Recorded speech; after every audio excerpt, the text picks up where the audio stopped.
नमस्कार। जन टीवी के उत्तराखंड के इस खास बुलेटिन में एक बार फिर से आप सभी का बहुत स्वागत है। मैं हूं आपके साथ प्रियंका तिवारी। खबरों को विस्तार से जानेंगे, लेकिन उससे पहले एक नजर हेडलाइंस पर। घोड़ा लाइब्रेरी पहाड़ पंछियाड़ महोत्सव में हुए शामिल सीएम धामी।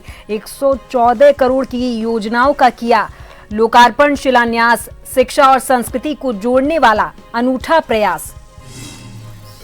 सीएम धामी ने नैनीताल में सुनी मन की बात, कहा पीएम मोदी के संदेश को पहुंचाएं जन जन तक। कैबिनेट मंत्री गणेश जोशी ने भी सुना।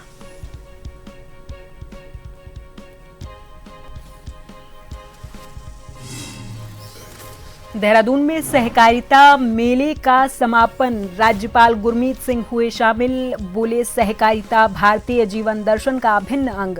3 लाख से अधिक किसानों की हो रही भागीदारी।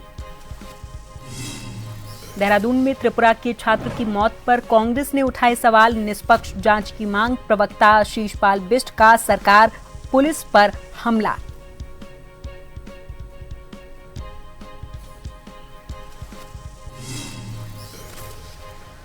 और अंकिता भंडारी मामले में एडीजी डॉक्टर वी मुरुगेशन का बयान। सोशल मीडिया के दावों को बताया भ्रामक। सरकार ने तत्काल की थी सख्त कार्रवाई।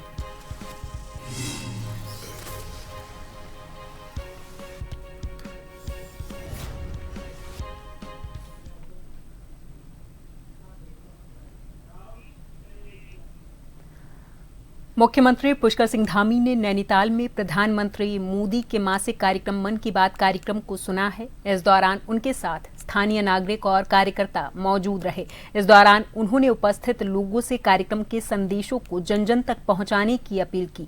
मुख्यमंत्री ने कहा कि मन की बात समाज को प्रेरणा देने के साथ साथ जन भागीदारी को भी बढ़ाती है। उन्होंने युवाओं, महिलाओं और स्वयंसेवी संगठनों की भूमिका की सराहना की और सभी को सकारात्मक सहभागिता के लिए प्रोत्साहित किया है।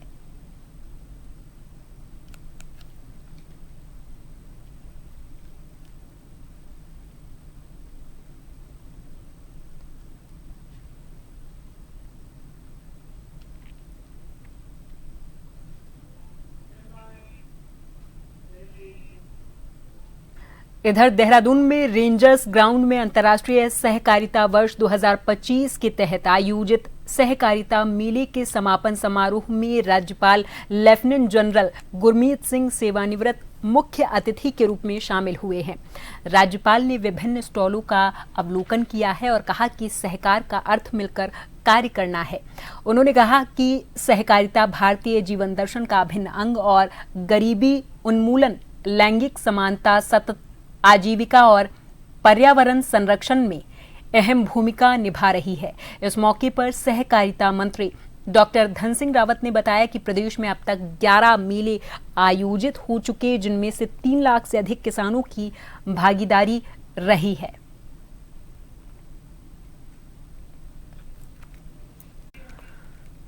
प्रदेश के कृषि मंत्री गणेश जोशी ने आज जनपद चमोली के गौचर पहुंचकर 29 दिसंबर को आयोजित होने वाले किसान दिवस 2025 कार्यक्रम की तैयारियों का जायजा लिया। इस दौरान उन्होंने विभागीय अधिकारियों और स्थानीय जनप्रतिनिधियों के साथ कार्यक्रम स्थल का निरीक्षण किया है और जरूरी व्यवस्थाओं को अंतिम रूप देने को कहा है। निरीक्षण के दौरान कृषि मंत्री ने अधिकारियों को निर्देशित किया और कहा कि जय जवान जय किसान थीम पर आयोजित इस राज्य स्तरीय कार्यक्रम की सभी तैयारियां समय के साथ सुव्यवस्थित और सुचारू रूप से पूरी की जाएं।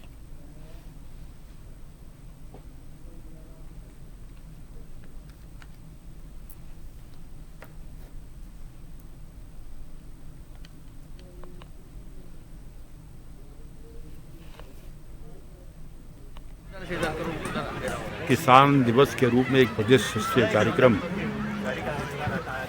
गौचर में आयोजित किया जा रहा है। मुख्य कार्यक्रम इस गौचर मैदान पर होगा, जिसमें केंद्रीय कृषि मंत्री शिवराज सिंह चौहान माननीय मुख्यमंत्री जी उसको संबोधित करेंगे और पूरे 95 ब्लॉकों में इसका लाइव प्रदर्शन होगा। उनकी तैयारियों का जायजा लेने में यहाँ पर आया हूँ, क्योंकि हमारा ये मानना है कि किसान अगर मजबूत होगा तो प्रदेश मजबूत होगा, देश मजबूत होगा।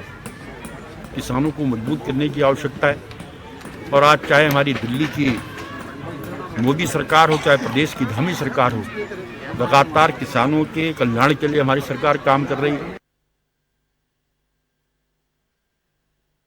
कांग्रेस प्रदेश प्रवक्ता शीशपाल बिष्ट ने त्रिपुरा के एक होनहार स्टूडेंट की राजधानी देहरादून में हुई मौत के मामले पर राज्य सरकार और पुलिस प्रशासन पर गंभीर सवाल खड़े किए। उन्होंने कहा कि ये कोई साधारण घटना नहीं बल्कि प्रदेश की कानून व्यवस्था और छवि से जुड़ा हुआ संवेदनशील मुद्दा है। बिष्ट ने कहा कि देहरादून को देश भर में एजुकेशन हब के रूप में जाना जाता है, जहां हर वर्ष बड़ी संख्या में बाहरी राज्यों से स्टूडेंट्स शिक्षा ग्रहण करने आते हैं। ऐसे में अगर इस प्रकार की घटनाएं सामने आती रहेंगी तो बाहरी स्टूडेंट्स में असुरक्षा की भावना बढ़ना स्वाभाविक है।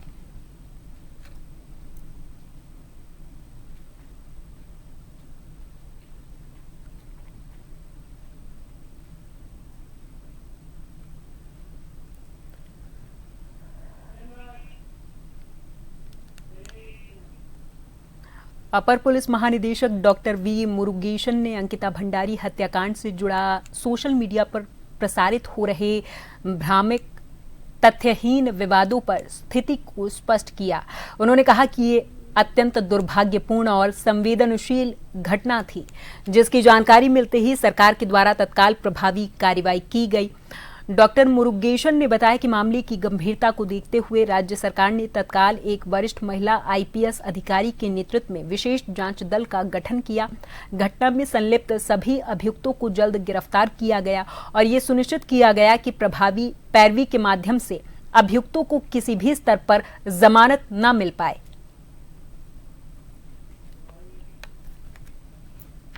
जब अंकिता भंडारी की साथ हुई घटना की जानकारी जब राज्य सरकार को मिली, राज्य सरकार ने तुरंत एक महिला आईपीएस अधिकारी के नेतृत्व में एसएनटी गठित की गई थी। जो भी अभियुक्त थे उन्हें गिरफ्तार की गई, उन्हें जेल भेजी गई। पैरवी अच्छी सी कराई गई है, उसी की नतीजा ये रही उनको बेल अंत तक नहीं मिली है। विवेचना के दौरान माननीय उच्च न्यायालय में भी याचिकाएं दाखिल हुई है सीबीआई जांच की मांग करके। माननीय न्यायालय हाईकोर्ट नैनीताल हाईकोर्ट ने सीबीआई जांच की जो कराने के लिए जो याचिका खारिज कर दी गई है और उन्होंने ये भी ऑब्जर्वेशन दिए थे कि एसआईटी अपना काम सही ढंग से कर रही है, इसलिए सीबीआई जांच करने का कोई जरूरत नहीं। प्रकरण दोबारा माननीय उच्चतम न्यायालय में भी गया, वहां पे भी उच्चतम न्यायालय ने भी एसआईटी जांच पे संतुष्ट व्यक्त करते हुए याचिका को खारिज कर ली। एसआईटी जांच में अभियुक्तों के खिलाफ चार्जशीट दाखिल की गई है, जिसे निचले अदालत सुनवाई के बाद अभियुक्तों को आजीवन कारावास सजा सुनाई गई। अभी जो भी ऑडियो क्लिप सोशल मीडिया में घूम रही है उस संबंध में अलग अलग 2 एफआईआर दर्ज हो रखी है, उसे विवेचना जारी है। उस विवेचना के दौरान जो भी तथ्य सामने आएगी उस पर प्रभावी कार्रवाई की जाएगी। उत्तराखंड में स्वास्थ्य सेवाओं को और मजबूत बनाने के लिए स्वास्थ्य विभाग ने कई बड़े निर्णय लिए। आयुष्मान भारत और अटल आयुष्मान योजना के तहत निःशुल्क इलाज की सुविधा पहले की तरह जारी रहेगी। हालांकि अब इन योजनाओं को पूरे तरीके से इंश्योरेंस मोड में संचालित किया जाएगा। इससे अस्पतालों को समय पर भुगतान मिल सकेगा। स्वास्थ्य सचिव डॉक्टर आर राजेश कुमार के मुताबिक आयुष्मान भारत और अटल आयुष्मान योजना में इलाज का पूरा खर्च राज्य सरकार वहन करेगी, लेकिन भुगतान की प्रक्रिया इंश्योरेंस कंपनी और थर्ड पार्टी एजेंसी के माध्यम से की जाएगी। गोल्डन कार्ड योजना को हाइब्रिड मोड पर चलाने का निर्णय लिया गया। इसके तहत 5 लाख रुपए तक के क्लेम इंश्योरेंस मोड से और 5 लाख रुपए से अधिक के क्लेम ट्रस्ट मोड से निपटाए जाएंगे। गोल्डन कार्ड योजना में उपचार का करीब 125 करोड़ रुपए का बकाया राज्य सरकार वहन करेगी।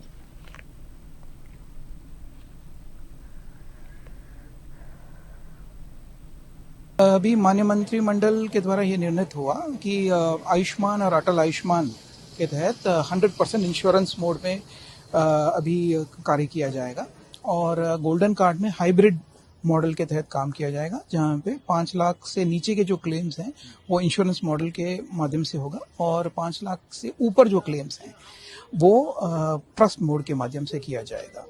इसके अलावा उत्तराखंड चिकित्सा सेवा नियमावली अमेंडमेंट रूल्स भी प्रख्यापित करने की अनुमति माननीय मंत्रिमंडल द्वारा दी गई है और इसमें जो प्रोफेसर और एसोसिएट प्रोफेसर का जो उम्र था, जो पहले 650 था, उसको बढ़ा के 62 कर दिया गया है।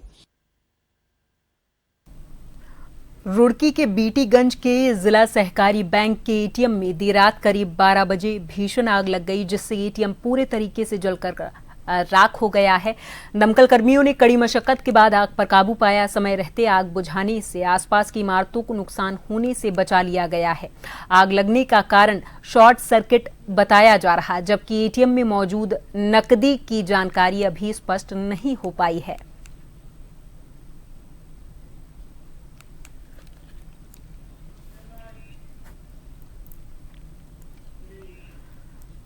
जिला मुख्यालय चंपावत के वन विभाग परिसर में आज प्रदेश के मुख्य वन संरक्षक रंजन कुमार मिश्र की अध्यक्षता में प्रभात दिवस का आयोजन किया गया, जिसमें विभिन्न वन विभाग के अधिकारियों के साथ साथ वन पंचायत सरपंचों ने हिस्सा लिया। इससे पहले मुख्य वन संरक्षक ने चंपावत जिले के मैदानी क्षेत्र का शनिवार को एनएचपीसी के टनकपुर पावर स्टेशन का भ्रमण किया। उन्होंने पावर स्टेशन के विद्युत ग्रह, स्विचयार्ड, बैराज परिसर, इंडो नेपाल कैनाल को देखा है। प्रभात दिवस के मौके पर उन्होंने सभी वन पंचायत सरपंचों और सदस्यों को संबोधित करते हुए कहा कि वन विभाग को मानव वन्यजीव संघर्षों को रोकने में सभी लोग सहयोग करें।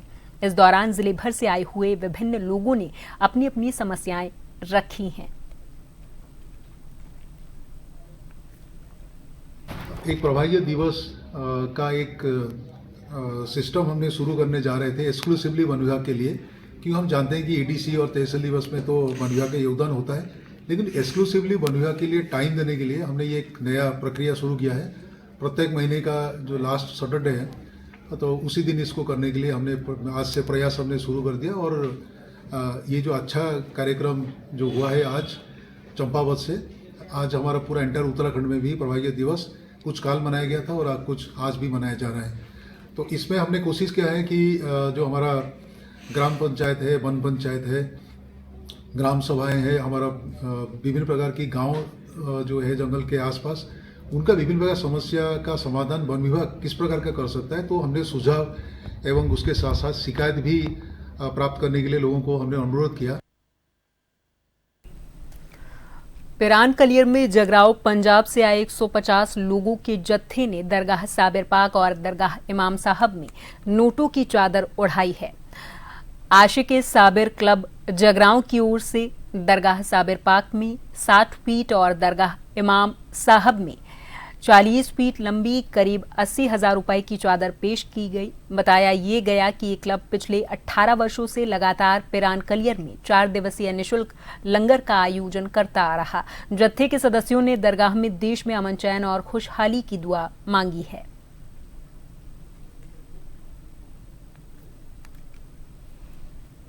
ਅਸੀਂ ਜਗਰਾਓਂ ਤੋਂ ਪਹਿਲੋਂ ਚੱਦਰ ਚੜਾਈ ਜਾ ਕੇ ਮਰੇਲਕੋਟਲੇ ਨੋਟਾਂ ਦੀ ਚੱਦਰ, ਪਹਿਲੀ ਸਾਡੀ ਚੱਦਰ ਜਿਹੜੀ ਕਿ 70,000 ਰੁਪਏ ਚੱਦਰ ਹੁੰਦੀ ਸਾਡੀ।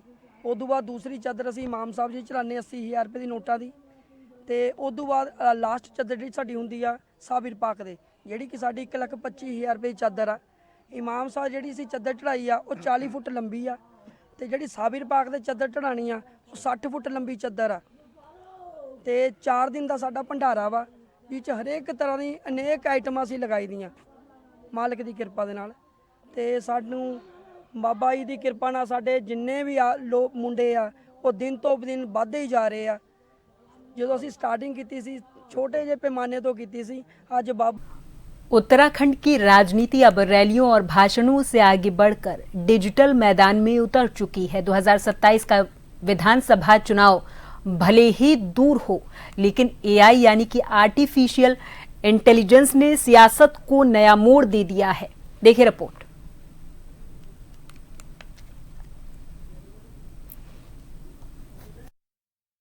स्तर पर और दूसरी सोशल मीडिया पर हाल ही में पूर्व मुख्यमंत्री हरीश रावत से जुड़े एआई से बने वीडियो सामने आने के बाद सियासी माहौल गर्मा गया।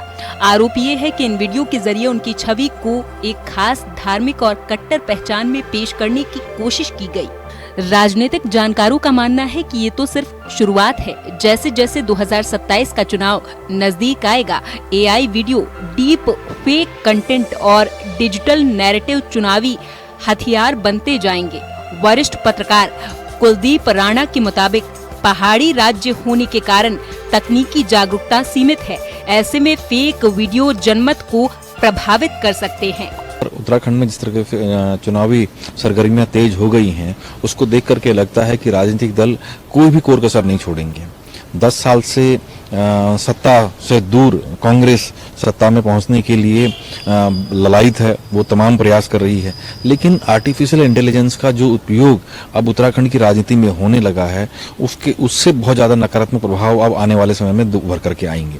क्योंकि आप आर्टिफिशियल इंटेलिजेंस के थ्रू जो बने हुए वीडियो हैं, जो फोटोग्राफ्स हैं, आप उनको कहीं से भी ये नहीं कह सकते हैं कि ये नकली हैं या फेक हैं। क्यों? और दूसरा ये है कि उनको नकली या फेक जो बनाने कौन बताएगा उनको जा करके। तो ऐसे में जो चीजें जनता के बीच में जाएंगी वो एक नैरेटिव क्रिएट करेंगी। और राजनीति में सत्य या असत्य से परे नैरेटिव का खेल होता है, नैरेटिव महत्वपूर्ण होता है। जिसके पक्ष में नैरेटिव होगा चुनाव उसी के पक्ष में जाता है, जिसके खिलाफ नैरेटिव होगा वो सत्ता से दूर हो जाता है। दिलचस्प बात यह है कि भाजपा का शीर्ष नेतृत्व अंतर्राष्ट्रीय मंचों पर एआई के दुरुपयोग को लोकतंत्र के लिए खतरा बताता रहा, लेकिन उत्तराखंड की राजनीति में एआई का इस्तेमाल आरोप प्रत्यारोप और नैरेटिव गढ़ने के लिए होता दिख रहा। भाजपा का कहना है कि सोशल मीडिया और एआई केवल एक माध्यम है, चुनाव विकास के मुद्दों पर ही लड़े जाते हैं। वहीं कांग्रेस का ये आरोप है कि भाजपा एआई के सहारे बेरोजगारी, महंगाई और कानून व्यवस्था जैसे असली मुद्दों से ध्यान भटका रही है। कि सोशल मीडिया हमारा एक लोगों तक अपनी बात को पहुंचाने का माध्यम है और इसको हम बखूबी बेहतर तरीके से पहुंचाने का काम करते हैं। लेकिन एआई को लेकर के इतनी गंभीरता दिखाने वाले मुझे लगता है कि ठीक बात नहीं है। क्योंकि इसका जो अगर आप चुनाव की बात करें तो चुनाव एक अलग हमारा हिस्सा है और चुनाव में हम स्वयं जाते हैं, पार्टी की बातों को रखते हैं, अपनी योजनाओं को रखते हैं। लेकिन क्विक तरीके से हम लोगों के बीच में अपनी बात को कैसे पहुंचा सकते हैं और कैसे कोई भी अगर कहीं दिक्कत या परेशानी होती है तो हमारा एक सोशल मीडिया एक ऐसा माध्यम है जो हम तुरंत लोगों तक अपनी बातों को पहुंचाने का काम करते हैं। तो ऐसा नहीं है कि एआई गलत है, एआई बिल्कुल मुझे लगता है कि ठीक है। लेकिन लगभग 9 सालों से प्रदेश में प्रचंड बहुमत की भाजपा की सरकार है और इन 9 सालों में जो जनता के मुद्दे थे उस पर भाजपा सरकार ने काम नहीं किया है। अब एआई का नकारात्मक उपयोग भाजपा कर रही है और कांग्रेस के नेताओं के बारे में भ्रम फैलाने का प्रयास कर रही है। लेकिन इस प्रदेश की जनता पढ़ी लिखी है, क्योंकि प्रदेश की जनता जानती है कि जो जनता से जुड़े हुए मुद्दे हैं, चाहे बेरोजगारी का सवाल हो, चाहे बेटियों की सुरक्षा का सवाल हो, चाहे जमीनी स्तर पर विकास करने की बात हो, भाजपा सरकार उसमें फिसड्डी साबित हुई है। इसीलिए जनहित के मुद्दों से ध्यान भटकाने के लिए एआई का लगातार भाजपा दुरुपयोग कर रही है और उत्तराखंड की जनता पढ़ी लिखी है, भाजपा के इस षड्यंत्र को भली भांति पहचान रही है।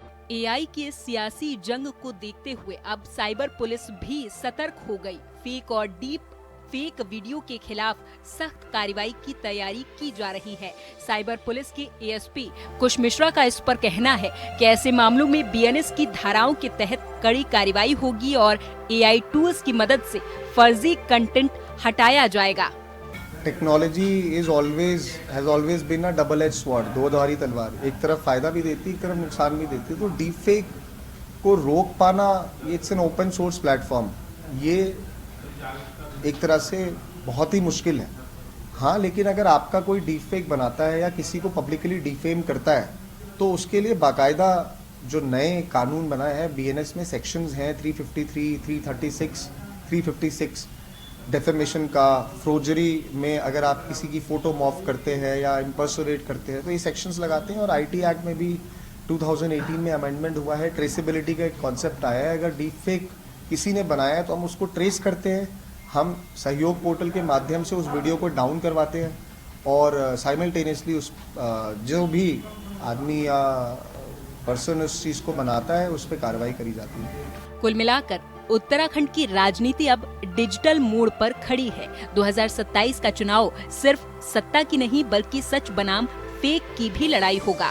चुनावी शंखनाद भले अभी दूर हो, लेकिन एआई ने सियासी बिगुल जरूर बजा दिया है। अब देखना ये होगा कि तकनीक लोकतंत्र को मजबूत करती है या राजनीति इसे अपने हथियार के तौर पर इस्तेमाल करती है। देहरादून से कैमरामैन अमित कुमार के साथ संवाददाता यशदीप आर्य की रिपोर्ट। संकल्प फाउंडेशन के तत्वाधान में आयोजित घोड़ा लाइब्रेरी पहाड़ पंछाड़ महोत्सव 2025 में उत्तराखंड के मुख्यमंत्री पुष्कर सिंह धामी मुख्य अतिथि के रूप में शामिल हुए। इस मौके पर मुख्यमंत्री ने विधानसभा कालाढूंगी कोटाबाग क्षेत्र में 114 करोड़ रुपए से अधिक की विकास योजनाओं का लोकार्पण और शिलान्यास किया। मुख्यमंत्री धामी ने कार्यक्रम को संबोधित भी किया है।